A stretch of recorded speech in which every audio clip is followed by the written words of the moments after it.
Cheers. Is this the cold open? I don't know if you rugrats anymore. Check this out, guys. Drinking solo. It's a solo cup, Solo? Solo. It looks old. It's had some battles just like the Millennium Falcon. Welcome to Scoundrels Inc., everybody. Come on, Frank, say your thing. I want my beer to make it on the opening. Okay, hold on. Oh, now we're doing it? Wait, doing what? I don't know, the opening? Yeah, I didn't say the thing. So I'm gonna start it.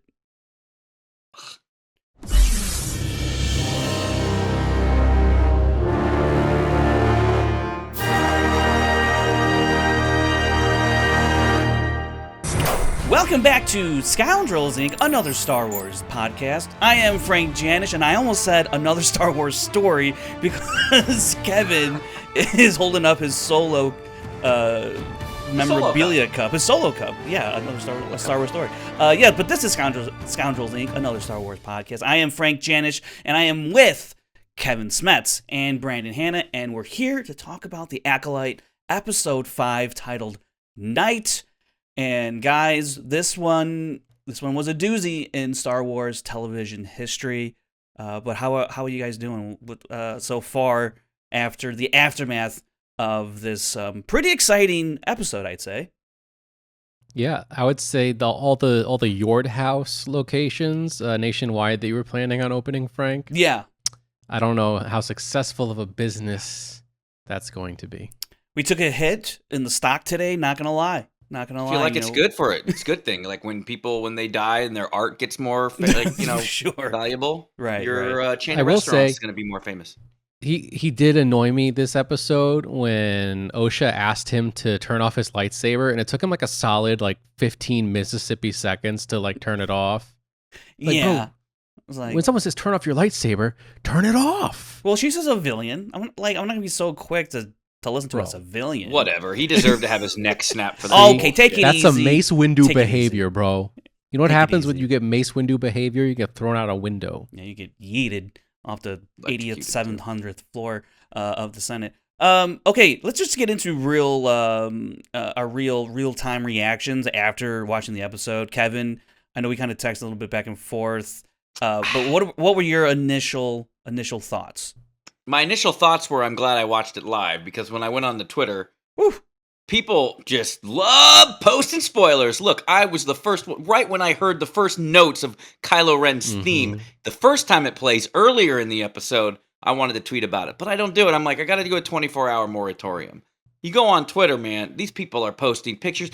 And even a friend of the podcast, Mike Kalinowski, had a funny tweet where he was like, people... on a platform where you put spoiler and then you scroll on an app made for scrolling, it's not going to help. Now, maybe with text because you're not going to read it, but when people are like spoiler ... and then you just scroll one thumb swipe and you see Jecki dead, like, come on, man. So my immediate thoughts were, I'm glad that I was watching. This is the first time I watched it real time. Okay, no, but thoughts about the episode. I know, I'm telling you right now, I played it at 6 p.m. exactly. Nice. So everybody else was making their oh fucks and holy shits. I was probably saying it around the same time, give or take a few seconds. So to answer your question, sorry, Frank, I wrote on my notes, insane, and I felt disturbed and negatively affected, in a good way, just negatively. The Dark Knight is one of the greatest movies of all time. When I left the theater, after such a roller coaster, you're kind of affected a certain way. Wow, that was powerful from the Joker, but it's heavy stuff, and this felt the same for me. Felt very heavy. Felt I had thoughts on it, but I'll get to my theories and stuff. But yeah, thought it was good. What about you guys? Brandon, what were your initial reaction? Yeah, I was along with Kevin. Right at the beginning of the episode, you hear the dun, dun, dun, dun, dun, and I was like, whoa. Because normally what happens, you get some similar notes and motifs almost, but different variations in Star Wars and in music in general. You hear things that remind you of other songs. So when I heard the dun, dun, I was like, they're about to trick me and it's gonna go in a different spin. But then it kept going and I was like, it kept going. Kylo Ren, what's going on? Is this dude Ren? I don't know. Who knows? Because he says he has no name. So maybe in a couple episodes he's gonna be at the Republic naval academy, and they're gonna be like, "What's your name?" And he's gonna look around. He's gonna be like, Ren. Ren. Ren Solo. Ren Yeah, Solo. I feel like an old lady's gonna ask him at the end. Ren Skywalker. Yeah. So so that was fun for us soundtrack fanboys. But no, I was like, this was a great episode, and I loved the entire thing was the lightsaber fight, basically. So for me, I kind of tweeted about this. If I was 10 years old watching this, I probably would have like watched it 100 times by now. This would have been my whole day. Frank actually. This would have been Frank probably did. This would have been your Duel of the Fates, because that's what I would equate it to in terms. And back in my day, because I watched that fight endlessly, like just always rewinding, watching.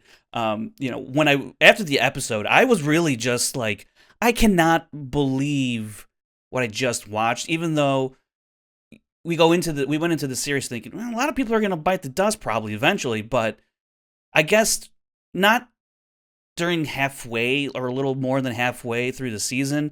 I thought maybe towards the second or second to last episode, the last episode, we would get into those types of deaths. So I was a little taken aback, not once but twice. Holy shit! We'll talk about that. But if you're still here watching the video, hit the thumbs up button on this video, because last week a lot of people tuned in just to hit the thumbs down button. So let's hit the thumbs up button. Subscribe to the channel. If you want to listen to us on our podcast feed, you can do that on Apple Podcasts, Spotify, wherever you get your podcasts at. Actually, on Spotify, I started uploading the video version of the show on Spotify. So, and if you don't want to deal with like YouTube ads, I guess, you can go ahead and watch it on Spotify and or listen at the same time. It's kind of cool over there. I didn't know you could do that until recently. So, past few episodes have been also video along with the audio. All right. With that said, let's just start off with how the episode started with Osha coming to. She sees like the destruction from the Force push in the previous episode, the cliffhanger ending, if you will, and already there's a Jedi just already gone.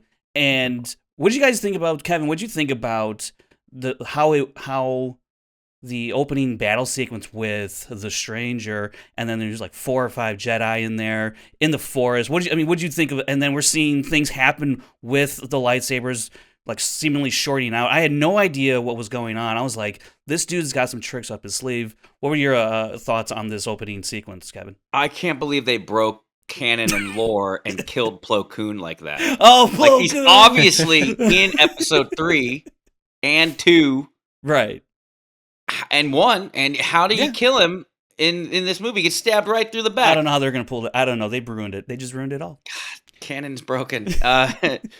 No, I liked it. I thought it was very interesting seeing the saber fight through like the trees where you don't see all of it. That must have been, well, now that they have like actual legit lightsabers that you could duel with it, they probably didn't have to do a lot of comping, because that would have been really hard to do. So I thought that it high octane at first. I didn't know about I didn't understand what was going on at first with the lightsaber shorting out. But I do like it later because it pays off. And when we get to it, just remind me. So I'm just going to focus on the opening. But seeing all the red shirt guys die and the shish kebab way. Someone wrote sip kebab. That made me laugh on Twitter. Was good. And that's when you knew, like, this guy's skilled. This guy is... it was quite, I know the director, Alex Garcia Lopez. I think I told you guys, I'm like, man, they just really did a good job. I think they were cutting back and forth sometimes too much, and like, where's Soul? And like, he's not there at first, and with the wipes and stuff like that. But all in all, like, the choreography I thought was great. I think it's the best of the Disney era. I do like the Force Awakens forest battle, because it's brutal and it's like swinging and hard and like it's like 2 people fighting, right? Sure. But I do like this return to form of like the prequel era style, more grace. I don't think it's as good, or it didn't eclipse anything in the prequels per se, but it's right up there. You know what I mean? So I think it's. What did you guys think? As far as I know, a lot of people were saying that their aim was to beat Duel of the Fates. A lot of people got mad about that, which is stupid. Well, I don't think they said they wanted to beat Duel of Fates. I think they just said they wanted to compare. That was the North Star, of like what they were aiming for. I don't know if I'll have to go back and look at the quote again, but I know, yeah.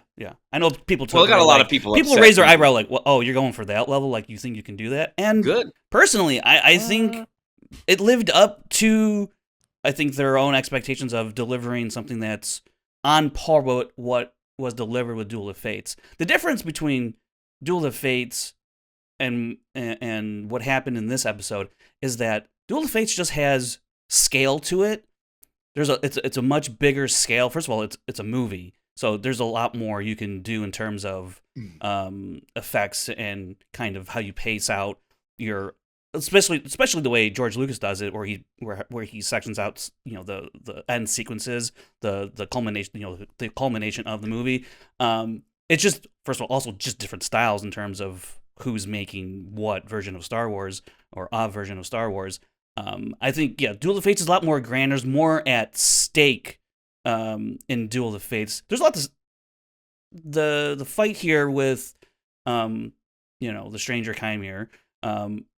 It is in like the prequel vein style, definitely, but it's a small, it's TV. It's gonna be a lot smaller scale. You're not gonna be traversing all throughout, theater, what have you, Naboo, the palace and all that. They pretty much stayed in the forest and the jungle because it's a TV show. Like, you're not gonna be, traversing through river lavas and swinging from, huge buildings and whatnot. So I think it's kind of, in my opinion, I don't think I would ever try to compare it to Duel of Fates. It's just one of those things. But I think they did it great. What's the word I'm looking for? Great justice. There you go. Great justice. Yeah. Brandon, what are your thoughts? I think, honestly, like, I'm tempted to say this might be the best choreographed lightsaber fight we've ever had in Star Wars. I think honestly, like, as much as I love the prequels, and I think like Revenge of the Sith is probably the best of the prequels, like Duel of the Fates is great. It's just, you watch it and it kind of feels like a choreographed dance, where like this to me felt like every move, every lightsaber jab, swing had a purpose. Like, they were going for a vital organ on the other person's body every single time. Like, they were trying to kill each other, whereas like sometimes you could see, like, in the prequels, and part of what we loved about it is like they're just swinging those things to hit the other lightsaber and make it look pretty when they're both twirling. The only one that's unforgivable is in episode 3 when they both like start twirling in front of each other before the push. I think that part of the push, like, super big tangent, but like that part, like, their Obi-Wan Kenobi at least is like CGI. I think that was like a, I think they both are second thought, like a reshoot almost, where they were like, oh, I think we kind of want to do it this way. I remember seeing something on like the special features, which, hey, that's something the ACOLYTE will probably never top, is those DVD bonus features for the prequels. I'll give them that for sure. Well, thank you, Brandon.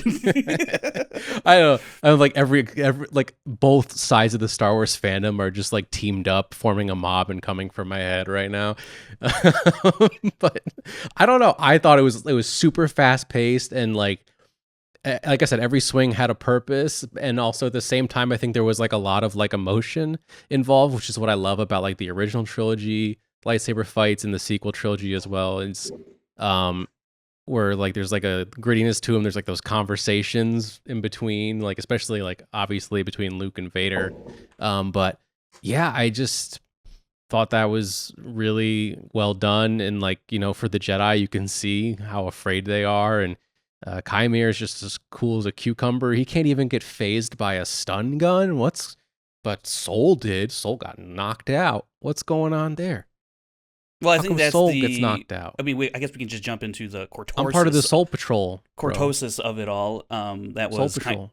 Soul Patrol. Yes, absolutely. But I think when Osha shoots Qimir with the stun gun, I think part of what I guess negates those effects is the Cortosis. What his helmet is made of it, his gauntlet is, because you see him, in that opening sequence. I think he like headbutts the lightsaber and then blocks it with like his gauntlet, and it basically diffuses or like I think what was the Wikipedia said, like absorbs or dissipates the energy, so therefore it just kind of like shorts it out. Basically, is what's happening. I guess. And so any type of energy that hits it, it just quickly dissipates it. I mean, yeah, like the rest of his body should have probably been stunned, maybe not his head, but it is what it is. It's Star Wars. Who cares? I mean, It'd be like that scene in conducted Ace Ventura where he's running around like, oh yeah, just like yeah. That's it. For our podcast listeners out there, just Google it.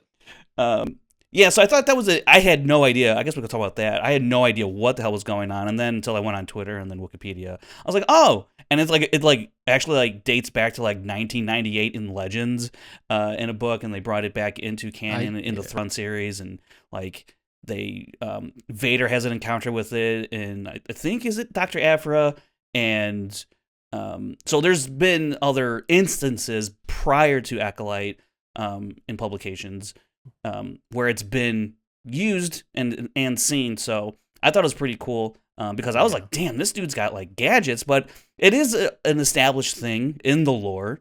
So I thought it was cool that it's kind of a deep cut lore that I for the first time learned about the other night. And it apparently works a lot like Magneto's helmet, where it prevents his mind from getting red. Well, I was also thinking about that too. And Kevin, I'm curious about your thoughts in terms of if a Jedi is to read someone's mind, do you need to like have some sort of like connection based on like you have to look at them, or I don't know, because I don't know if like his helmet is really that type of. Yeah, like Magneto. I just feel like so if he had like a paper bag over his head, it would have the same maybe. I don't know. Good luck reading my thoughts, soul. I don't know. I think in The Force Awakens, Kylo's got to get pretty close to Poe to touch his mind, and it's not like that's true. Poe is some crazy Force user that can like block it. So and even when he's doing it with Rey. But I will say about the armor. Sean was making funny jokes about Better Scar and Beskar. Right. I might be on an island on this, but I always thought that the armor makes the Mandalorian sometimes too powerful, like where he's just all of a sudden he's bulletproof. So it's like the problem with like writing Superman. Like how do you make Superman in jeopardy if bullets aren't hitting him and everything is just bouncing off? And like I think in the Mandalorian sometimes Din was a little bit too impossible to like. Oh yeah, down, he runs down a hallway just getting like he's getting shot up. Yeah, which to me I'm not a fan of. But what I like about this armor, what's it called again? Cortisol shots? Cortosis. Cortosis. In the canon, it is known as being brittle. So like it'll do its job, but it won't last forever. Right. And that's very like KOTOR, like where you wear armor and then eventually gets broken down. Or and I believe that in some of the canon Quinlan Voss used to have a bracer for it, so he'd use it every now and then, but then the bracer eventually like shatters. So that's why, to answer some people that are like, well, why didn't Vader make his whole armor in it? It's like, because it's not actually really dependable. Like you might get one or two good uses out of it. But what I liked about it is it set up then how Yord took the helmet and like bashed the stop. That was cool. That was a cool, once he learned the rules and physics of it, it was cool that it was brought back later where a Jedi who knew about it was able to take his helmet and do the same thing to him. Not quite sure about the mind trick stuff, but I thought just the gimmick of the armor, and I just like that it's more brittle, because we don't want someone that's just invincible too much, because then it's not as fun. I think also it's been noted that it's like really hard to refine this stuff to like use it in the way that he's using it. So also like very rare. I think there's only like 2 planets you can like mine it off of, according to the lore. So it's not some would call it like an invincibility shield. It's not like that, because obviously his whole body was not covered in it, and then otherwise that would be pretty crazy. Which Phantom Menace DVD are you referencing for your or CD-ROM, I should say, for your lore here? Did it come? Which cereal box did it come in? Yeah, it came in. It was on the back of cornflakes, frosted flakes. So the canon. Yeah, the canon flakes. I was gonna say, like, to the mind reading point. In Return of the Jedi, Vader is able to read Luke's thoughts when Luke is like hiding like under the staircase. He's like, "Oh, sister." Well, I think there's like already an established connection there. Family, I think. Yeah. Dyad, triad. I could read quiet. when Kira is looking at me like, all right, when are you going to give me an ice cream cone? I could read it. I'll be like, ice cream? You want ice cream? Yeah. Me All and right, Kira sorry, have that listen, in yeah. common because if you look at me at any point in time, you read the same thought. Yeah. Let's get back into I guess the battle, the duel, but we get into where Mae, oh man, Mae in this episode is It's gonna be May. May pissed me off in this. Well, first off, Osha and Yord, they finally meet up with Soul. Soul finally arrives, to close out the cold opening of the episode, which I was like, damn, that's like the start of the episode, and then you get the title card. But Soul is like civilian back to the ship, and Yord's taking her back to the ship. He's got an order to follow, and he's got to take her back to the ship. He'll subdue her if he has to, but that's not what happens. So they go scamper off, and then Soul is now going against the stranger, and this is some of my favorite parts of this episode. Like all the fighting, like the lightsabers, flailing all around. Great action, choreography, loved all of it. But I think the most interesting parts is what Qimir is ultimately saying or asking Soul and others in this episode. Because at one point, talking about the mask, what kind of master hides his face from his pupil? And then his retort is, "You tell me." And I was like, "Oh damn, there's some deep-seated secrets with Soul that have yet to come to fruition." Which I think is he's trying to own up to eventually. He keeps telling Osha, "When we get on the ship or we get your sister, I'll explain everything." I feel like he's getting there, and there's a lot of baggage seemingly with Soul. Brandon, how did you read that moment and kind of like basically the conversation, if you will, between Qimir and Soul this whole episode? Yeah, I mean that was like spot on. He's like, yeah, you tell me. Like Soul definitely has something to hide, like quote unquote hiding his true face. Like what did he do back when the twins were Kids, young? yeah. Yeah, I don't know. I'm like, I forgot the name of the planet. I'm trying to Brendock? phrase it Yeah. differently. Brendock. What happened on Brendock? Brendock. Yeah, so I mean, like that whole interaction that kind of plays into, I think, the emotional like aspect of it and the back and forth that I was mentioning that I enjoyed about the lightsaber combat in this episode. Yeah. Kevin, what are your thoughts on the conversation between, the back and forth between Qimir and Soul? I have no thoughts on it because, well, in a good way. Interesting. Like, I just think it's interesting that we really don't know where it's going. We got to believe, with Leslie being a fan of KOTOR, so she knows about mind wipes. They've already made a reference to a mind wipe. I got to believe that Osha got her mind wiped from what really happened. And we're going to find out that they did some shit. Probably shit that they thought in the time was good to, like, protect everything. But, man, the Jedi are going to really come off as, first of all, like, just coming to their planet saying, like, as a father, I get it if Kira has talents. But, like, for, basically cultists to come in robes and say, hey, we're going to take your daughter now forever. But we're going to take her around the galaxy and she'll be a keeper of the peace and stuff. It's like, you can't, I wasn't part of your discussion for the last couple episodes, but I kind of understand why the witches would be like, dude, no, like that's our kid. You can't just come here and take him. But that the other side of it is that if they really do establish that like a child that is untrained or is being trained outside of the Jedi, that is like as dangerous as a weapon of mass destruction, and that's why the Republic had rules and safeguards for that. I understand that.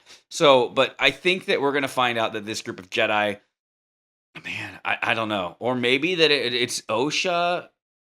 I don't know. That's the great thing. Here's my point. I don't know. And that's why it's hard for me to like, I've been very middle of the fence on this show. I thought this last episode was very good, but I think some episodes have been weak and I have my problems with it. But what I like about it is I have no idea right now. Like I think we all kind of understood that Qimir was probably going to be Darth Smiley or Kylo or Smiley Ren or whatever people call it. I understand that, Darth Teeth.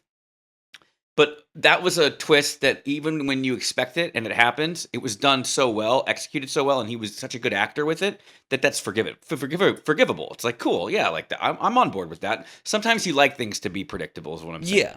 So that's cool. But for this, whole angle, I don't know where it's going. Like, and we have 3 episodes left, so it's going to be very interesting. I think that one of the episodes again will end up being another flashback episode. So when that happens, I think we're going to get a lot of answers. And I don't know, man. What do you guys think? Well, let me also say, if anyone doesn't know or has not read that Entertainment Weekly article that came out, Leslie kind of talks about her thoughts on like how to construct a mystery and what you should reveal to the audience, what you hold back, and when you reveal, how you reveal, kind of what you were talking about, Kevin. It's like she goes out, I'm paraphrasing, she's like, we weren't really trying to hide that Qimir was, the Sith Lord, we kind of expected like the audience to figure that out. But what we want is, not to treat the reveal like we were trying to hide it, basically. And it's like, yeah, we kind of knew. Here he is. And yeah, like you said, well executed, the reveal.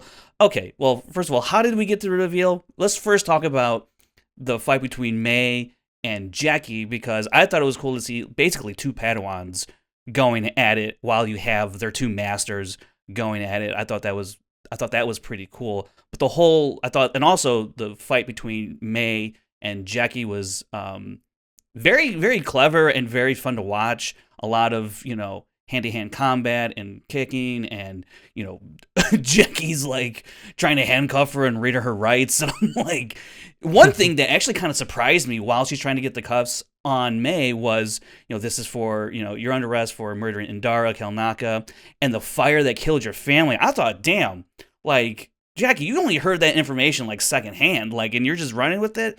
And like that obviously, angered Mae to get out of that situation. And ultimately, Jackie did get the handcuffs on Mae. Brandon, how did you feel about this battle and between these 2 Padawans essentially? Mm-hmm. Or yeah. Yeah. Well, I mean, first of all, I want to talk about the predictability of Qimir being the Sith. Yeah. I don't know, if you go back and watch like Star Wars in chronological order, like start with the prequels, you're going to tell me that you didn't figure out that Palpatine was Darth Sidious. Right. It's just Ian McDermott in a black robe. Like, that's it. Like, oh, I wonder who that is. Doesn't even change his voice. I think we talked about it in the retrospective. I remember my big swing was thinking that they were gonna pull the rug from over everybody, and that it would be revealed that Sidious wasn't Palpatine, and that you would see the 2 of them together, and Sidious would kill him and like take his assume place. his identity. Yeah, basically, okay. like I always thought, like, what if at the end the twist is Palpatine actually is just a identity theft? Yeah, and then like just gets killed because the Sith is able to, whatever. Gotcha. Yeah, that could have been interesting, but. The hoops that we jump through as fans would be like, oh man, this is too easy. Let's think of something else. For real, yeah, like, yeah. But yeah, and then we were definitely doing that with Qimir for sure. But everybody was. It was. I mean, I was watching the Resistance broadcast when they had call the Watch guys on there, and they had some bananas theories, and I was like, wow, you really? I mean, they admitted they were all bananas, but. It was fun, like you were talking about earlier, Kevin. This show is unpredictable, but it's been fun week to week to talk about. Probably the most fun I've had with Star Wars television week to week. But yeah, go ahead, Brandon, continue.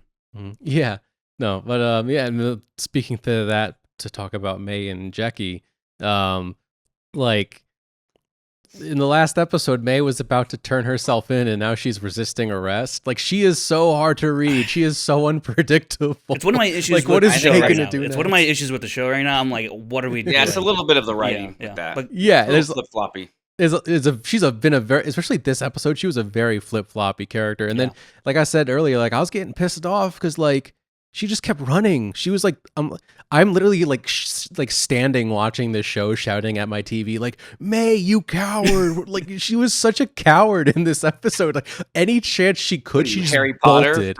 What are you, Harry Potter from? like she you just coward! Like, Can you just imagine Brandon in the middle of you coward? Yeah. Roka sent me a funny jet. Let me see if I still have it. He sent me a funny one of who, and it goes on to what you were saying about how someone just kept running. Really funny. Hold on a second. I have it Yeah, she right just kept here. bolting, and like even though the Jedi were trying to the Jedi saved her lives multiple Oh, that's times. in Princess Bride. Kept running That's away. May. Wow, how'd you get that gif of May? That's crazy, dude. Wow. Wait, was that yeah, Princess Bride? Or was she- that Men in Tights? I can't remember. I think that's Princess Bride. yeah, that's Princess Bride, with right? the 6-fingered. Yeah, that's right. He keeps running. Yeah. Yeah. Except But that was yeah, May's like- whole like- episode. There was multiple times where like she kept running from the Jedi, even though the Jedi were trying to help her, and Qimir was trying to kill her. Right. Like there were multiple times where like Qimir was like about to kill her with his lightsaber, and they would like deflect. The Jedi would deflect it or block it when they didn't have to do that. They could just. I think it's because she knows this guy's going to kill all of them and then kill her, so she's just trying to get out of there. But if she Yeah. maybe helped the Jedi fight Qimir, things would have gone a little better. Maybe, I don't know. Yeah, that's why I was really confused too in terms of like you were gonna turn yourself into them and now you're like, never mind. I don't know. Maybe she thought better of it in terms of I'll find Osha on my own after I get out of here and away from all of this. I don't know. It was really, really I don't know. Threw me for a loop. I'll say that.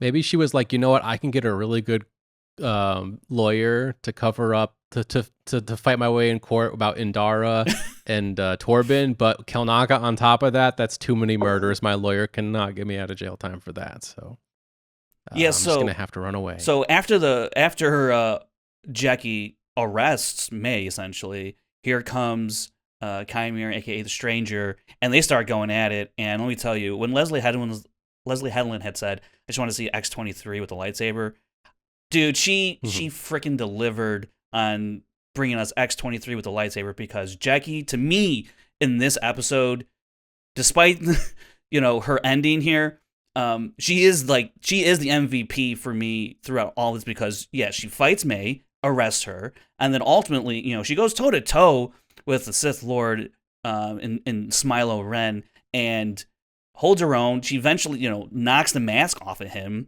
gets the better of him in that way.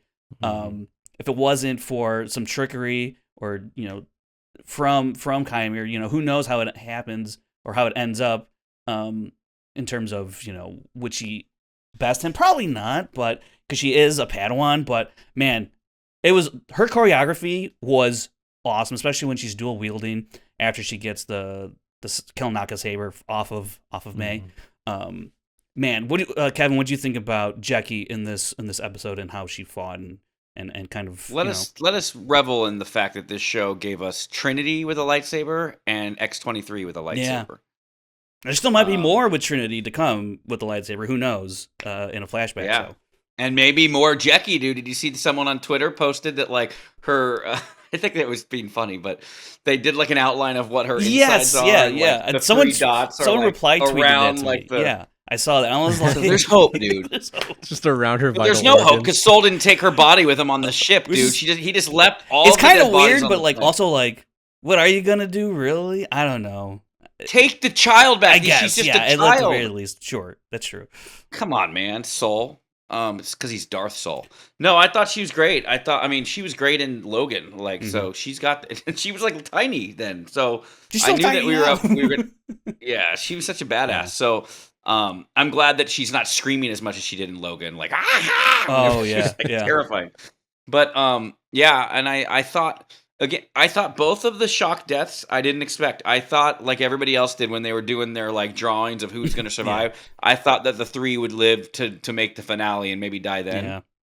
So both times, like, and I wrote in my notes, "Holy shit!" and then "Oh fuck." Yeah. Those were like the quotes. I'll be like, "Oh fuck!" Like with the snap neck with Yord. We'll get into it, but like that totally like when he pulled a Man of Steel right there, and then Zotted him, but yeah. the stabbing, just the 1, 2, 3, and like totally out of the blue for me. But yeah, I don't think anybody can live. The secret's gotta die with them. I mean, even Qimir says it. Like, hey, anybody sees my face, they have to die. So I thought, yeah, she definitely. I like how you say it. Like, yeah, she gets the award. And I loved your tweet today. Thank God. There's 2 things that people are annoying me on Twitter.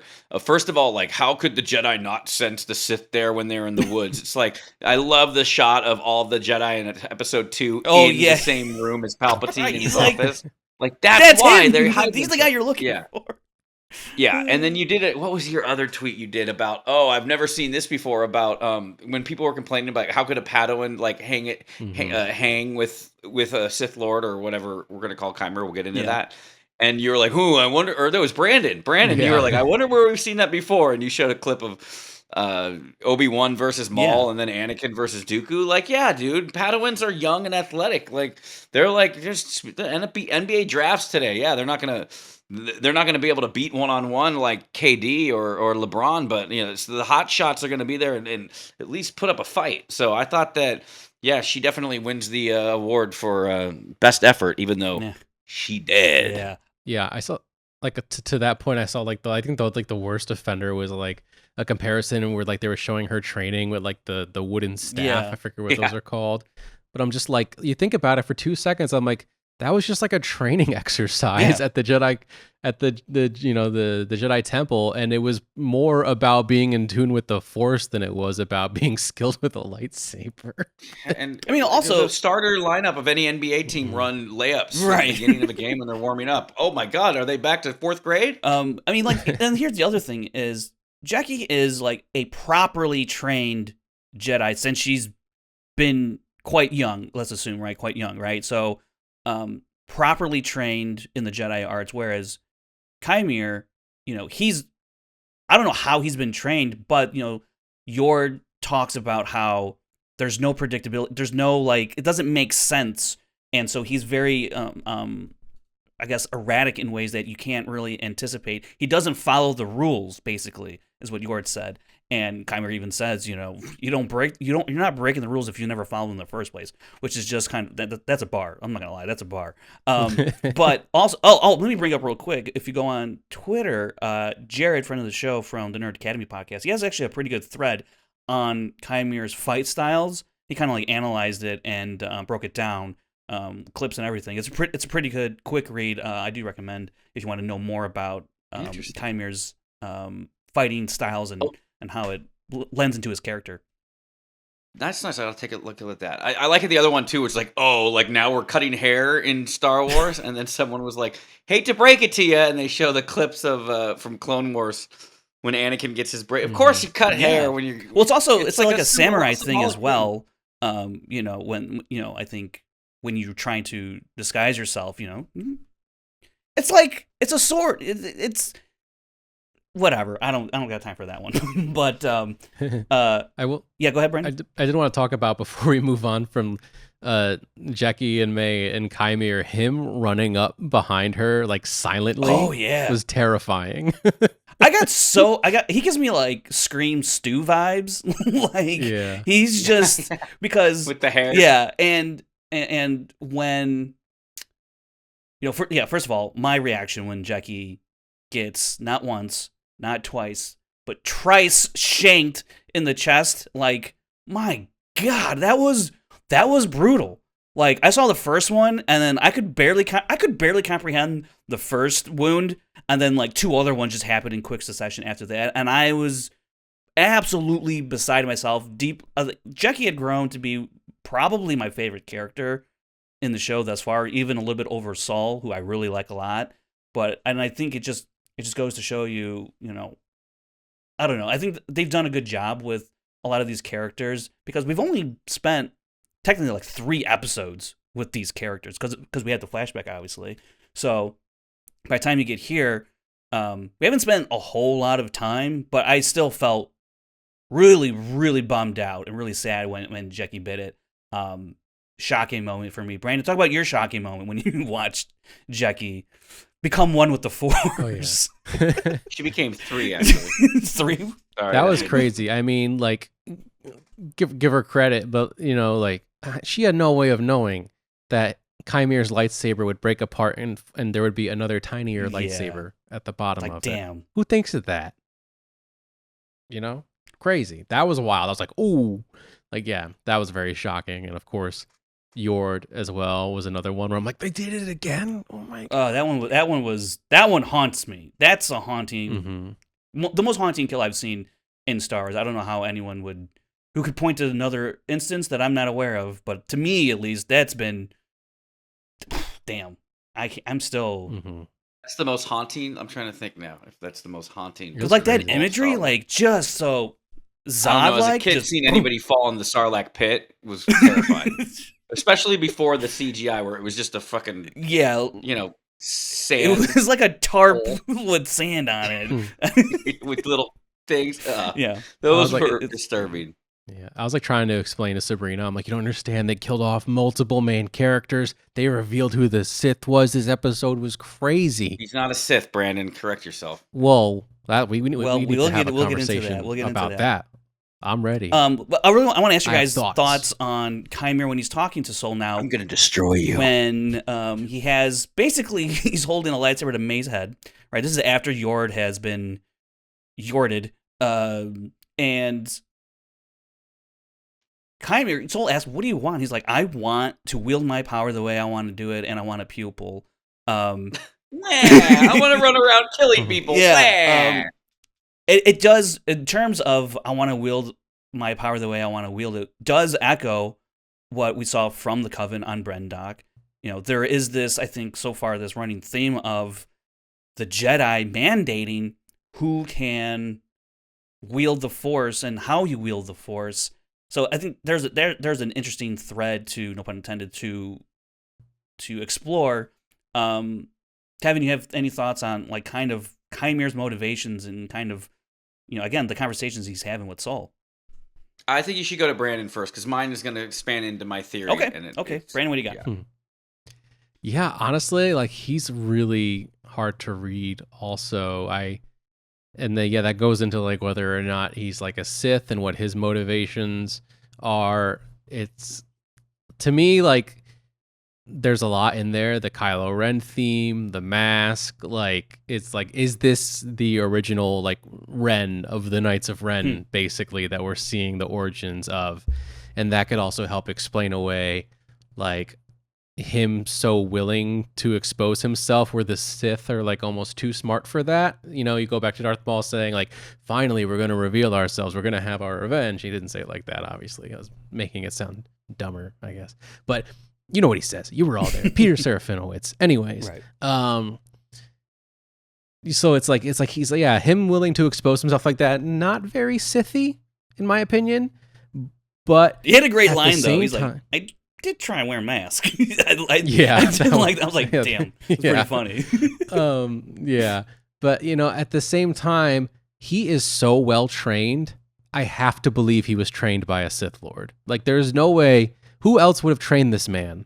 He just wiped out how many Jedi? Like, pretty easily. So I'm like, I don't know. There's a lot going on there. Maybe he defected. Maybe he was a Sith, and I don't know. But then he said he didn't have a name. I'm like, all Sith have names. You could be Darth Kitty Cat or something. Something. Sure, yeah. I don't know, Darth Kitty Cat. Yeah, but no Sith really volunteers their name. You never heard Maul say, "I'm Darth Maul." This is true. Or Dooku saying, "Call But me." if they Darth asked him his Tyrannus. name, he's not going to go, "I don't have a name." He's going to go, "That's none of your business, pal." I mean, I think also by saying, you might call me a Sith, that's going to throw a whole lot of preconceived notions that the Sith should be non-existent according to the Jedi. He's like, according to you guys, I don't exist. Again, like, I'm just really fascinated by that, the whole conversation. He's back and all forth. right. Yeah, go ahead, Kevin. I can't hold it any longer. He's a fanboy. He is Kylo Ren, how Kylo Ren was a fanboy of Darth Vader. This guy knew the Sith code. This guy probably played KOTOR, and so he knew about the Old Republic and the Knights of the Dark Jedi. This motherfucker is talented. He's strong. He is well-trained. I don't know. That's my only part where I can't really explain it. But all of the talents of this guy, and it's so powerful and so good that, like, it gives you, like I was telling Frank, like, it's like almost disturbing, like how scary and how powerful he is, right? And that's the thing. And that's how they're going to show how fucking powerful the Sith are. That for all of this guy's talents, he's just a wannabe. He's just someone that wishes he was part of the party. He wants an acolyte. He wants, like, basically an apprentice. He's trying to follow the same formula because he does not have a master. Or if he did and he left him, I'm just say this. Someone on Twitter was like, Palpatine would be proud. No fucking way, dude. None of the Sith would be happy with what has going on right now. And I do believe in whatever happens in the season, it could be so powerful. And talk about water cooler shit, like this episode was, is if in the end, after he's just dispatched Soul, maybe killed one of the twins, maybe the other one is off doing a mission for him or whatever, so that keeps one of them alive and knowing what happened. But basically, long story short, you have him with his arms. All the girls love his arms and his muscles and his sweat and his hair, and he's all tired, and he puts the mask down, and a fucking foot stomps and crushes the mask, and he gets snuffed out like nothing by a true Sith. First of all, he doesn't use Force lightning. His eyes, what is he wearing, contacts to hide his eyes? He put Claricel in or whatever, not Claricel, that would hurt. Whatever that shit is for your eyes, so you, like, he doesn't show the Sith eyes. He's not a Sith. He's either a Ren or he's a wielder of the dark Jedi arts. But what would be very powerful and what I believe will happen is that he's an imposter. And I think that the final scene of either Tenebris or Plagueis being like, you motherfucker, going around calling like throwing out Sith, Nate, and I know you might call me Sith, like you are about to, we have worked so hard to keep ourselves in the shadow for 1,000 years. We're about to execute this fucking big play with the Republic, probably in another 50 years, orchestrate a war, and you know, you're gonna fucking go around saying you're a Sith, so then all of a sudden everybody will be looking out for everybody, and he's just gonna get crushed like that. And I think if you establish him so powerful where he kills Soul, he kills maybe Venestra too, like, because we see there's from the trailer, we're going to see that Force whip somewhere, lightsaber whip. Yeah. And I think how powerful would that be after you see this guy that literally, to me, like you say, like it's scary when he was chasing him and he was like so powerful that you see, well, yeah, that's great. But when you're a Sith, you know, it's like, I like to believe that Maul would dispatch this guy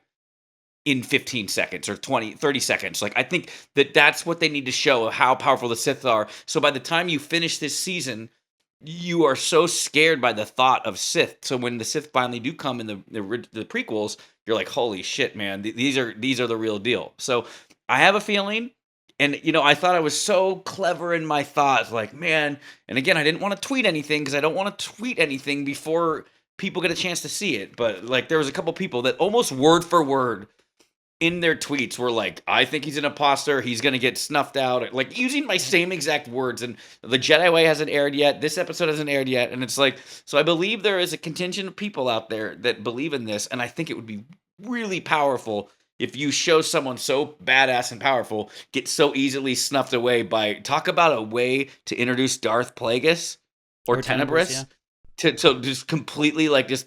You're stupid. Like, what an annoyance. Like, you almost blew it for us by running around pretend with your mask. Like how Snoke says you're going around playing around with your mask. So and also the last thing is the Kylo Ren theme, that is very deliberate. You hear it again, it is so deliberate. And Kylo Ren was a fanboy, and Kylo Ren was never a Sith. Right. He was just right? So I think that this is going to be the first night of Ren, and I think the first night of Ren's going to get bitch slapped by fucking Plagueis. I do like that idea, how you end the season with a true Sith Lord, a true master of the dark side as a Sith, kind of revealing, kind of squashing who Qimir, I think, ultimately is the Sith acolyte. I think he is an acolyte.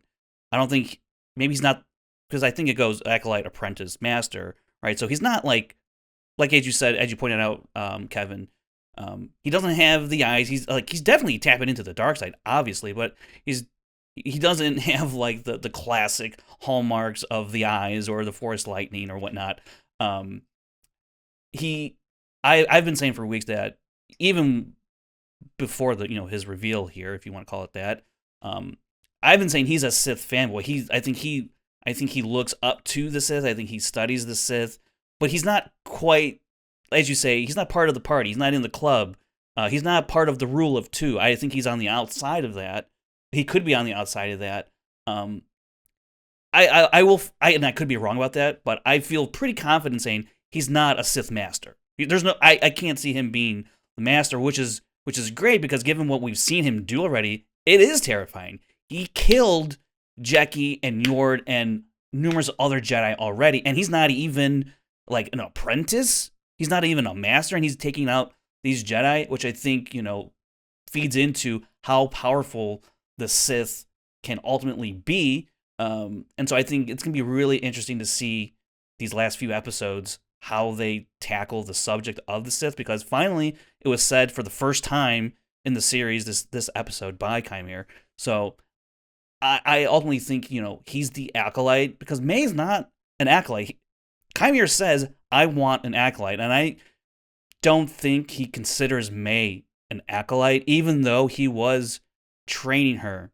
Also, he wants to kill her, so he's maybe he to move out of acolyte status for him, he needs to have his own acolyte, become the apprentice. I don't know how the final scene of the season is gonna be like he's gonna have Plagueis is gonna have so what are you doing? He's gonna have Qimir in his hand. He's like, I'm not looking for an acolyte, and then he just crushes his face.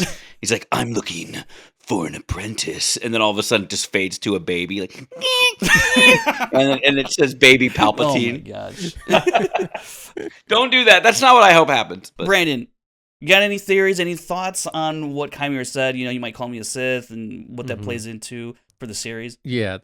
I mean, yeah, very deliberate choice of words. He doesn't say I am a Sith. He's like, you might call me a Sith, or you would call me a Sith. Yeah.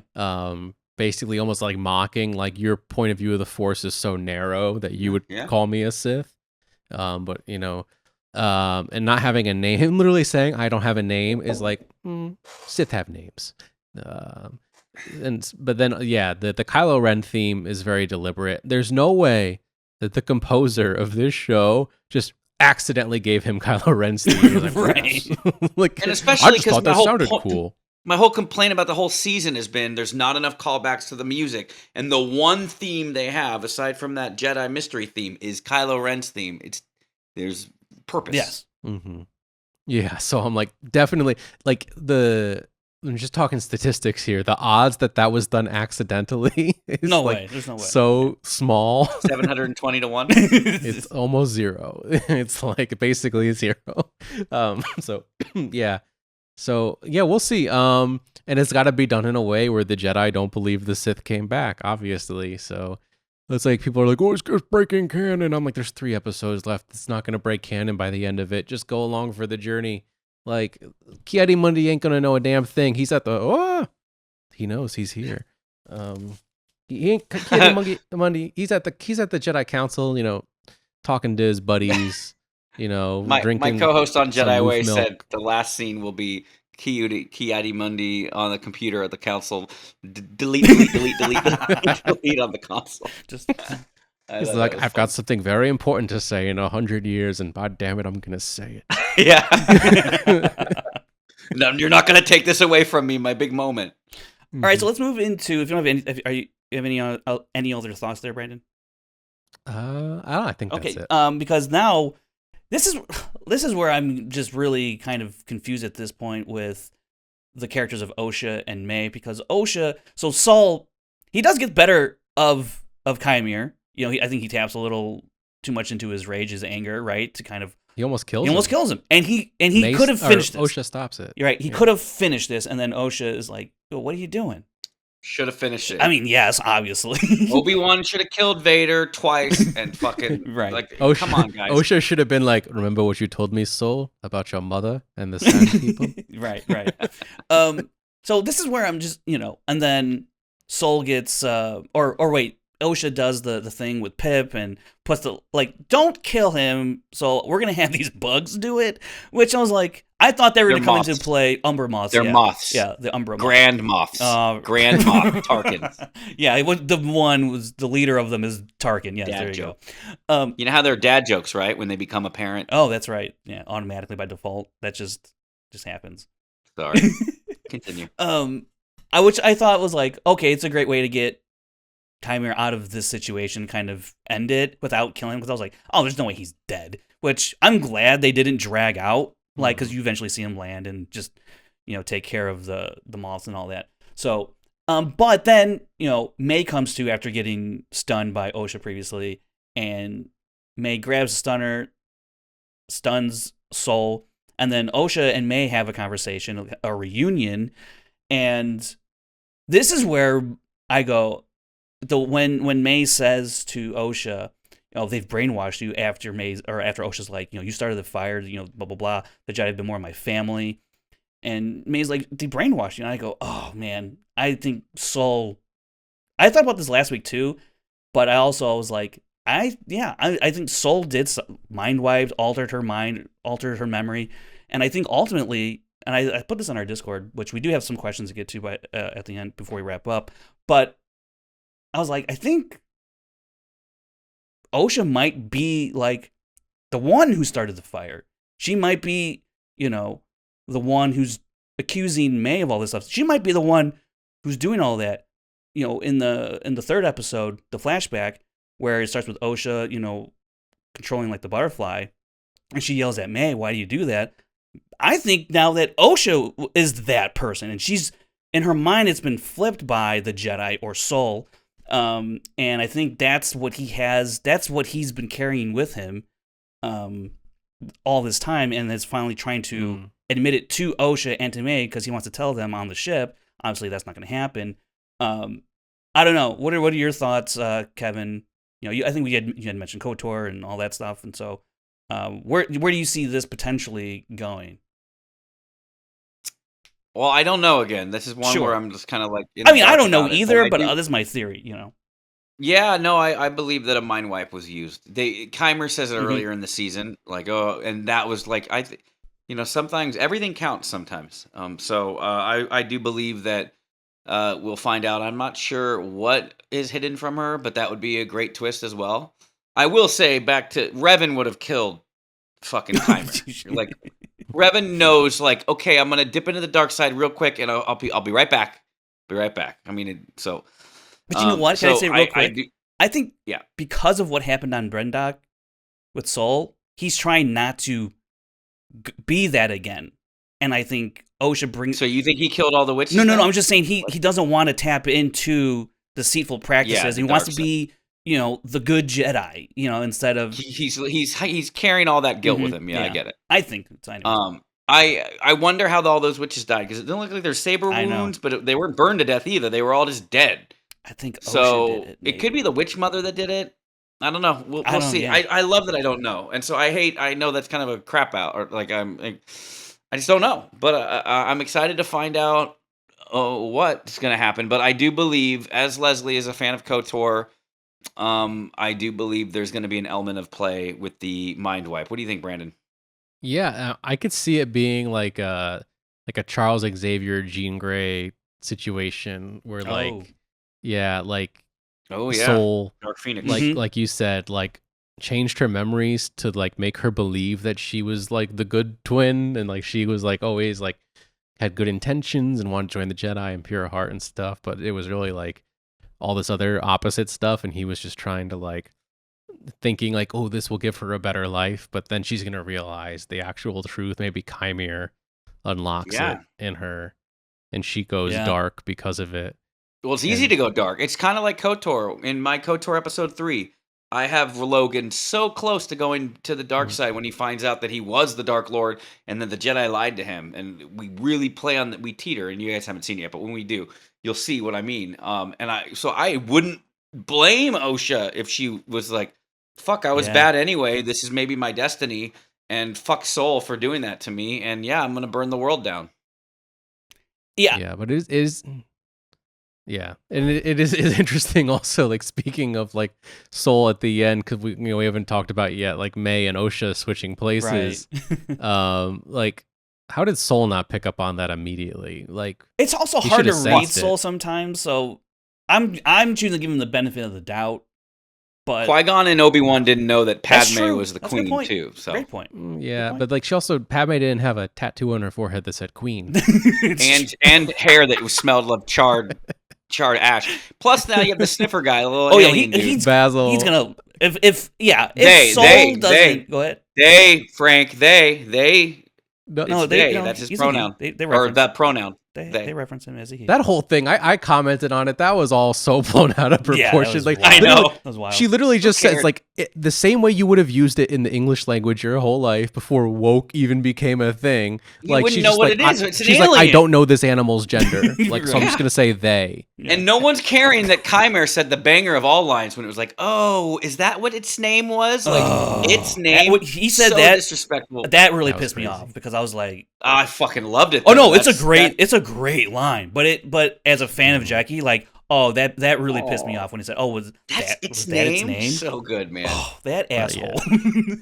Basil Frank, you Basil mad, at bro? the end though gave me hope. I got excited. He picked up Pip, right? And then he was like sniffing around. He's like, "That's not knows. Osha." Oh yeah, What the? yeah. He's gonna alert Soul and Yeah, because Soul's gonna get killed or stopped before he can. No one in the Jedi is gonna be able to know. right. I mean, yeah. I'm at this point because they've killed Yord and Jackie this way. Like Soul's next. Like Soul cannot make it out of this series. I'm convinced he's not going to. I just don't know. Exactly Every when. season of the Acolyte's gonna be like fucking the White Lotus, like a brand new cast. So like you'll have one person like. All right, had the who are old we gonna lady, kill this season? Like, yeah, oh, like God. everybody's gonna die anyway. So Yeah. like, and then next season you'll have one of the Jedi, probably Key or maybe Vanestra, Yeah. and then a whole new cast of other characters that are gonna discover the Sith, and they're gonna die before the end of the year. So like everybody's gonna get so mad that oh my god they broke lore every time. Yeah. When by the time it's over, everybody dies. No one makes it out. They get so close every time. Yeah, just I think, rile up the whole fan base and be like, "Oh God, how can we do this?" And then just for all of them to perish. Let's have baby Mace get kidnapped by a Sith Lord. You know, Soul, I think is actually going to be revealed to be Darth Plagueis. He's going to have his blue lightsaber ignited. He's going to turn a little nozzle or knob, and it's going to turn red. He's gonna pull out his phone. I was all about He's gonna Darth pull out Soul, his dude. phone the way Post Kevin that. pulls out his phone to change the color of his background. He's gonna pull out his phone and go, "I want a red lightsaber." I was like wondering like if they would do that, like even with like Qimir, like what if Qimir was Plagueis, you know? And it's just like, I mean, in canon, he's not a moon, right? That's how you pronounce it. So it's like this. It's like Soul. Oh, sorry, it's like all weird. It's They like have not Saul. established Oh, Plagueis's species my in name's canon. not Saul. My And I name know. is Plagueis. We'd be like, "Wow, nice color change there, Saul." Yeah. That's pretty good. They did do a color change though in last week's episode. Did you guys talk about it? When like From day he's to like, night. he's here. Yeah. Yeah, that was cool. Go ahead, Brandon. Were you gonna finish your thought there? Oh yeah, no, I was just saying I was wondering that, like, because to my knowledge, they haven't established Plagueis' species in canon. So I'm like, what if Qimir was Plagueis, and like, I mean, he could manipulate the midi-chlorians to extend his life and stuff. There's still so many different. I have so many questions still because there is this. I want to ask you guys too about this line that Yord says to Osha when they're like running through the jungle. It's like he gets in your head and he stays there, and then Osha goes, "My mother could do that. I've seen it done before." Like you just don't bring up that line to not have some sort of implication going forward. I'm wondering if Mother Coral, my theory was that Mother Coral, meets up with Mae after the events on Brendock and, raises Mae, and then like they come into contact with Sith, and so I don't know if Coral passes down some Coven, teachings to whoever, she ends up handing Mae off to for whatever reason. I don't know, but I feel like we're definitely not done with the witch stuff. Laura made a good point in Jedi Way, and she's so smart with all these things. I guess during the flashback scene when they're like, "Oh, these are the two hairstylists," or like, "These are the only two girls with the Force abilities," or whatever. There's a line that said, and they exchange a look, like as if they know, like, no, there's someone, almost like there might be another kid there. So the theory interesting. is that maybe Qimir was part of that coven too, like but he was outcast because he wasn't a female. Interesting. Yeah, that's interesting. Lines around the same age, and so because he does seem to be fueled by revenge. So there's definitely a look that's given between two of the coven when someone mentions like these are the only two little kids that were born into the. Could you imagine if like they tried, like the first time NSA tried to create kids, she ended up making Qimir, and then we're like, well, he doesn't fit in with the coven. Let's try it again. And then they got twins. Yeah. Like that'd be wild. I don't think that would make sense because NSA says that would make all the chosen ones like Anakin. You're number 4 now. Well, that actually has nothing to do with the chosen one. But I would say I would disprove my own little theory there, just because NSA says we've been given the gift of miracle, the gift of life, even if Qimir. I don't know. Anyways, but.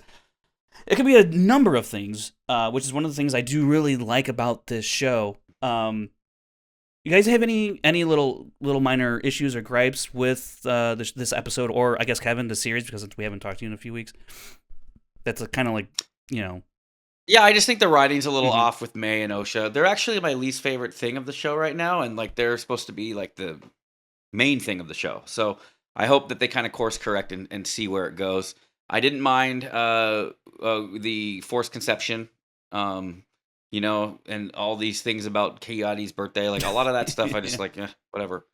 So I wasn't part of the shows where you guys were discussing it in depth, but to me, it was just like, Sure. no big deal. I know that the the concept of Anakin being the first one ever born with the Force, that being taken away is kind of a bummer for me, but like it's not a deal breaker. And I understand that he wasn't. If they're trying to denote that maybe he was conceived by the midichlorians because of Plagueis, then he's not really a chosen one. It's like he was willing the chosen one to happen. Then I get it. But if it was more just the immaculate conception and then these witches are able to do it, and maybe that's what sends Plagueis on the mission to try to figure out if he can do it. So you never know. Brandon broke it down pretty well. No, I saw that. It was good. It's like they used the And I think- Force to create the kids, whereas the Force just did it on its own to create Anakin. Unless you believe the other thing where Plagueis did. Yeah, it, well, or- which has or- also been okay. just proven within. But canon. all in all, so far as a series, like it's very good. I think it doesn't feel like a lot of the volumes there, which I like. Mhm. And I think that the acting has been excellent throughout. So I'm very much enjoying it. I mean, and I get blasted all the time about this. Everybody knows what my number one show Yeah, is, yeah. and that's just because of yeah. what how much that those characters. Book of Boba Fett. No, not Book of Boba Fett, but close. I think it's the second one to the bottom after that. So, but yeah, I'm looking forward to. I'm really just. It's funny. Like I'm interested in where it's going to go. I think a lot of this show is going to be how they stick the landing, though. Sure. Ahsoka started out strong. Everybody was just gushing over episode 5 with Hayden, and then when that started to falter, writing wise and stuff, people were kind of let down. And I mean, I just hope for the sake of the community, it sticks the landing because it's pretty treacherous out there in the interwebs. Brandon, you have any little qualms about the show, or little nitpicks, or or major nitpicks? I don't know. You have anything? I just think that Mae is annoying. She's a big baby who runs away from everything. Yeah. She says she's going to turn herself in, and then when she's got one handcuff on, she just starts to run away. What's that all about, Mae? Yeah, You and could the have helped endings. the I didn't get to Jedi. talk about this with you Mhm. guys. Cal NECA and like that. No, we like, can talk they about coulda that. We'll really talk about that. introduced- Yeah, the Kalnaka one. Yeah. They could have introduced him more scary, like in Predator or Rambo: First Blood, for the First Blood movie, or maybe that was with us. Yeah. Where we they talked just about kind it. of just Yeah. introduced him at the end. Oh yeah, we did talk about that. So my major gripes, and then just the music. It's equal parts my favorite stuff because, like Frank, you send me those tracks, and then I listen to it. It's so good, and there's so many tracks that I can use in KOTOR for it. 'Cause Right? because- Like, yeah, but yeah. again, they're not doing enough callbacks to make like. And I'm not saying I do it better, but like in KOTOR, like I just released another soundtrack preview. If you guys want to hear it, it's a great banger from Fallen Kingdom, Jurassic World, and we're using that as the main villain's theme. Oh, interesting. Okay, but that's from Jurassic World. So you have dinosaurs in Fallen Kingdom. KOTOR confirmed. No. Coleman, But Trevor, it's yeah. interwoven with a dark side theme, or Yeah, interwoven with something to make it familiar, to make it feel like it's part of a Star Wars. Now I have to do that because I don't have a composer. But I just wish that the composer. Now we got that with Kylo Ren's theme. But yeah, so my major nitpicks are just Mae and Osha's writing. I think the writing with other characters are actually really well across the board. Yeah. And then just my hopes that they stick the landing. And then the music. I will say I've enjoying the music a lot for this show. I will say I think, and I don't view it as a negative really. I just noticed that I didn't really think the music stood out in this episode, and I think that's fine because it was more action oriented than it was relied on music. Even though I think music could have heightened some of these sequences, but that's okay. I mean, I'm still enjoying what Michael Abels has done with the show so far, and I'm curious. He's a great composer. I'm curious to see I'm curious to see what these final episodes are going to sound like musically in terms of the themes that we get into. Because when he delves into the darker side of the themes of when we're bringing out the Stranger and Qimir and all that, I think that's where he absolutely shines. I mean, obviously, if you know his past movies he's done with Jordan Peele, I mean, like that's transferring over into the darker side of these episodes, which I've enjoyed a lot. So I'm looking forward to the music more. But I thought this episode, music-wise, was a little bit of a letdown. I am very frustrated. Like, I'm pretty frustrated with the Mae Osha characters at this point and how the logic just isn't really working for me in terms of at least how we get to certain spots. A lot of it's logical to me, like how they could end up there. I'm just not really vibing with the journey to those points, if that makes sense, because again, Mae, we were talking about it, gonna surrender herself, now not gonna surrender herself, wants to reunite with Osha, but now she switched spots. Is she back trying to? Now she wants to kill Saul, wasn't gonna kill Saul. I'm really confused at what's happening here.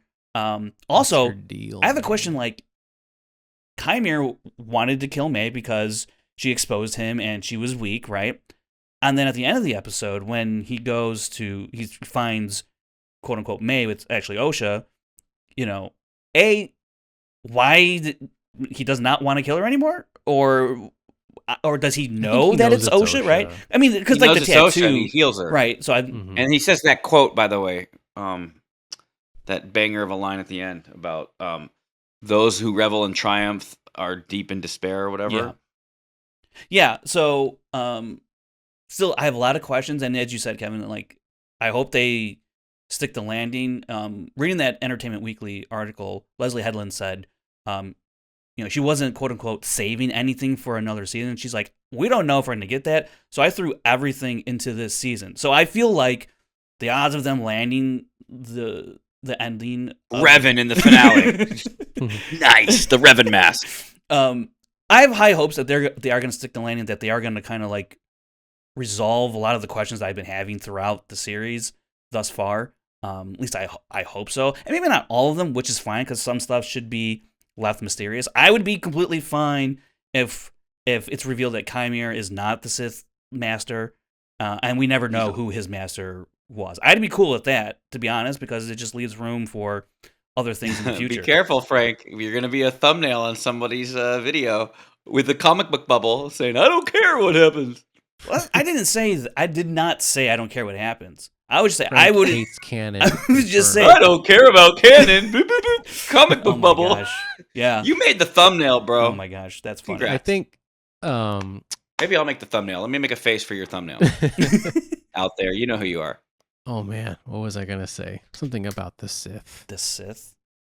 The Sith. You like the Sith? Qimir. No, you don't like the Sith. You like the Sith? Qimir, the Master. Sith. Oh, not about the Sith at all. Okay, glad we. Okay. I think Yoda's gonna show up. I think they're No. lying when they say he's not gonna show up. I think he's gonna show up in the last episode. That'll be cool. Because, like, first of all, I want to have the conversation. Like, how does he know about the Rule of Two in Phantom Menace? Do we know that? How does he know? Because that? everybody knows about the Rule of Two. They played. I mean, like, what's They interesting read is the Darth Bane novel. but Yoda's like, But like, because since the Sith have been extinct, the Rule of Two is established immediately after the Jedi thought they were extinct, right? So, how does Yoda know about it? because George wanted him to know. I guess Because him and Edie Moody are gonna be eating wings at your house, and they're gonna be like, "We can't tell anyone this." All right. So, like, what if Yoda is the only Jedi that knows the Sith, like, briefly came back? You know? And Well, he, like, that's- finds I out don't, about the he's Rule. man. lying. I don't think that. I hope they don't do that. I don't think they should do that. I would be Because, like, keep Yoda out of it? yes. but like they could do a different take on that scene in the Phantom Menace, like jump like 100 years in the future, and it's like Ki-Adi Mundi going, "The Sith have been extinct for a millennium." Pan over to Yoda, he's going,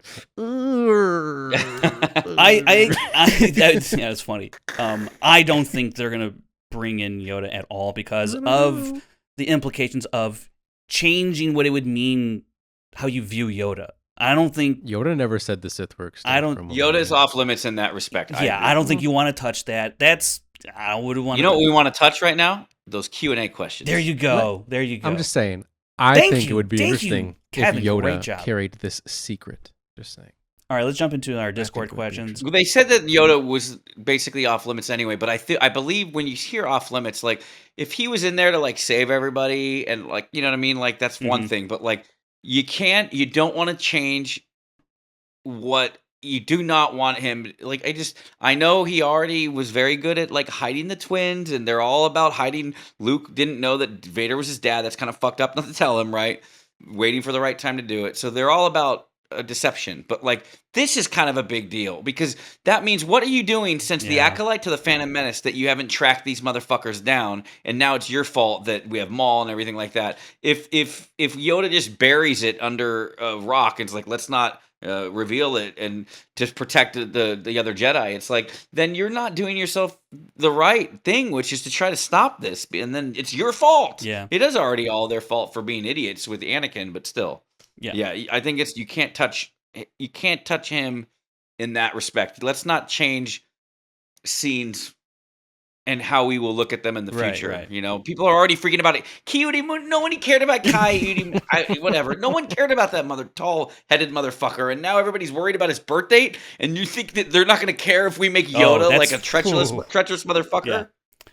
All right, let's get into the questions. And to wrap up this week's episode, E87 Daniel from our Discord asked, since Qimir is looking for an acolyte, do you think he is the master or apprentice? If he is the apprentice, what are the chances that Vernestra is the master, since she is really trying not to involve the council? I'll go to you, Brandon, first. What do you think about all that? If he is a Sith, he's definitely the apprentice and not the master.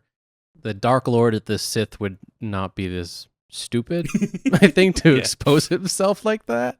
And then give a whole monologue to the Jedi. Like, no, they're not gonna be like that mustache twirling villain that explains their evil plan right before killing the good guy.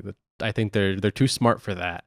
But Vernestra being the master or a Sith at all, I just think I find like because like I haven't read the High Republic novels, but she is a character in those books and big character. Yeah, so which is younger, and she's a good guy. So I don't know. Yeah, right. Yeah, I'm like that would be crazy, especially for. Then also I was reminded, didn't like Daphne Keane in an interview say that this is about the Sith infiltrating the Jedi or something like that? So like, what's that about? You know? Well, I think what that could mean is if at the end of the series, if Osha is bad, and then she goes back to the Jedi Temple and says, "Okay, I want to return to the Jedi," and then the last shot is of her like with us like, I'm getting led into the temple now, like she's the enemy at the gates, and now she's being led in kind of like a Trojan horse, and then you could still kill off Qimir with the Sith, but now you have a Sith acolyte penetrating their ranks. And she mind wipes. You might have stumbled onto something. She Good mind question, wipes. by the way. She mind wipes twice Kiadi Mundi because he's got two brains. That's right.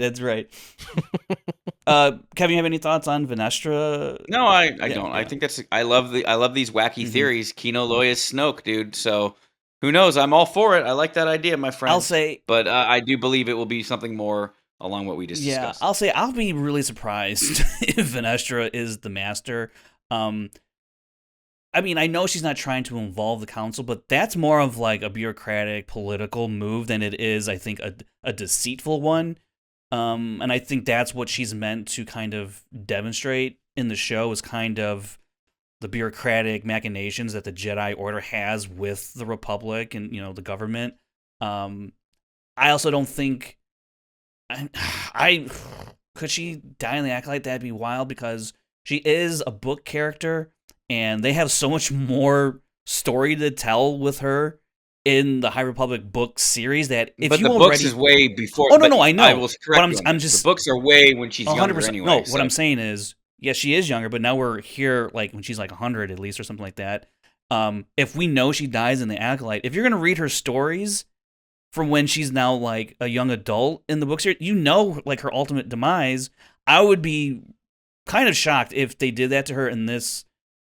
Why? People have read books on the Clone Wars the whole time knowing Anakin's fate, Obi-Wan's fate, Mace's fate. Well, we already... I'm not going to read Shatterpoint because we know Mace Windu gets killed. Yes, but the difference with the High Republic is we're going in basically a linear fashion mostly through the period of the High Republic where we don't know what's the demise of these... It's actually quite non-linear. Well, I mean, Phase 1 takes place after Phase 2. It's kind of crazy. But for the most... after. But it's like when the original trilogy came out, okay, yeah, we knew... when the prequel trilogy came out, rather, we knew what Anakin's ultimate fate was, but with the High Republic, you don't know that about these characters, and you would if they did something with Vanesha here.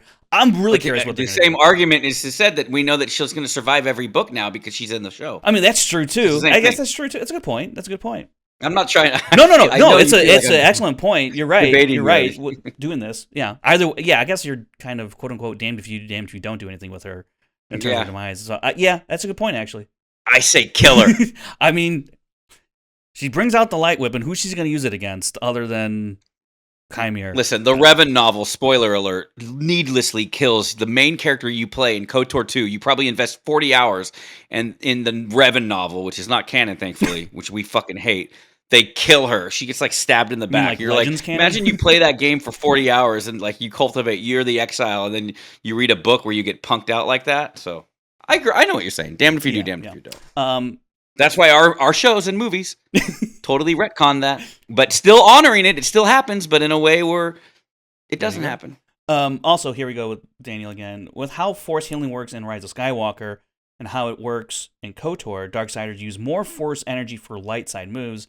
How do you think Qimir healed Osha after fighting the Jedi and then the bugs all night? It was dawn when he found her. Yeah, I couldn't really tell if he was healing or doing something to Osha on the ground there.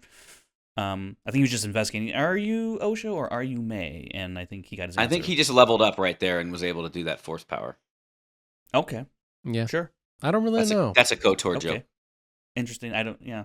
Well, here's a KOTOR question. How did you and Valkor meet? How did you and Valkor meet? Valkor? Valkor meet, yeah.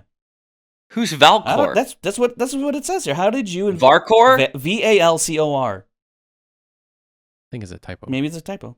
Start talking about how to collab and how did you start talking about how to collab? Why don't you read the whole question so I know some context here? I thought you were asking me about Falcor from Neverending Story. Oh, with a V, not a F.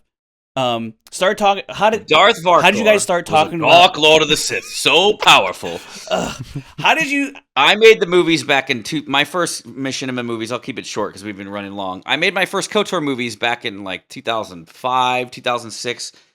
And then we had forums, these forums on Envision boards, and they were just lively. There was more activity on the forums than probably we ever had back in 2009 and 10.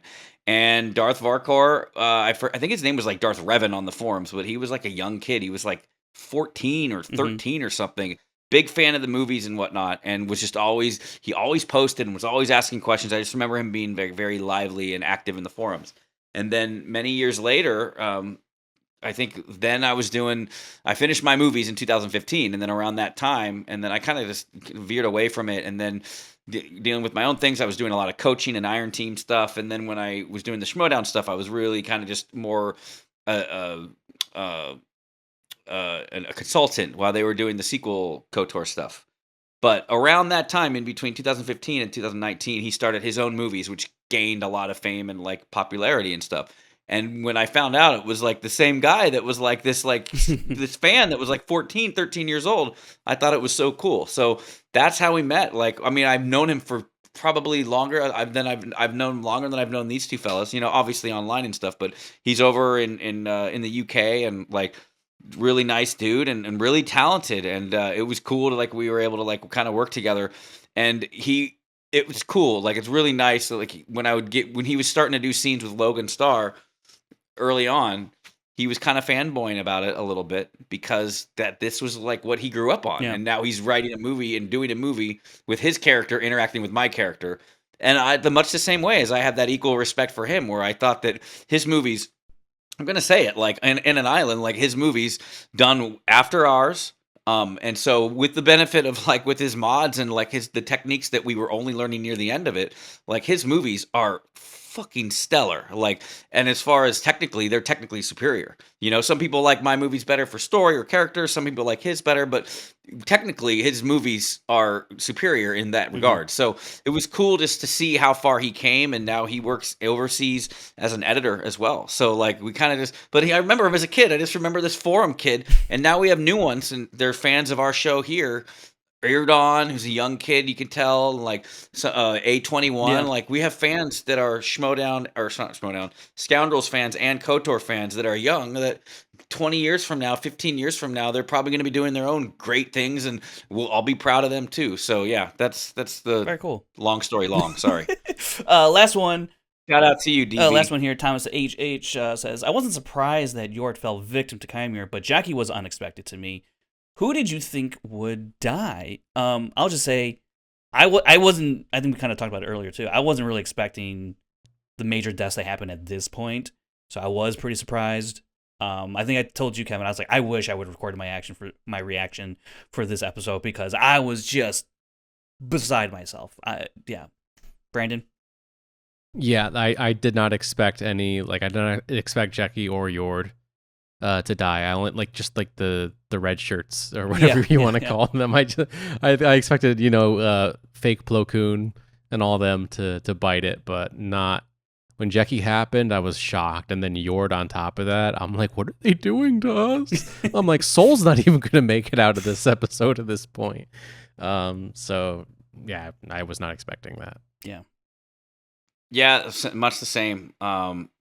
Genuine reactions are, it was like the reaction that I felt was kind of like in the theaters during Infinity War at the end, where they all start like dusting and disappearing away, and you're just like, I just remember being in the theater and someone was like, "No shit!" like really loud. It was, and everybody in the theater kind of nervously laughed. It was so funny, but.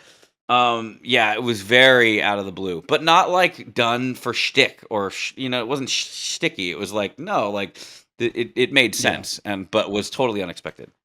All right, that's our questions there. That's our breakdown of the episode of the ACOLYTE titled Night. Holy crap! What are we gonna get for the rest of the season? I do not know. Can't wait to find out. Again. Hit that like button on the video. Subscribe if you haven't. Follow the podcast feed if you want to do that as well. I was also after the show had finished, the episode of the ACOLYTE that is finished airing, I ended up hopping on the Nerd Academy podcast live stream very briefly, and you can see my raw reaction, basically, the raw thoughts to the episode if you want to go check out those guys. Jared, again, friend of the show, and also check out his thread on Qimir and his fighting style. Very interesting, very, very cool read. But yeah, that's going to do it for us here this week. On Scoundrels Inc. I've been Frank Janish. That was Kevin Smets and Brandon Hanna. Thanks for watching. Thanks for listening, and we'll see you next week. Scoundrel.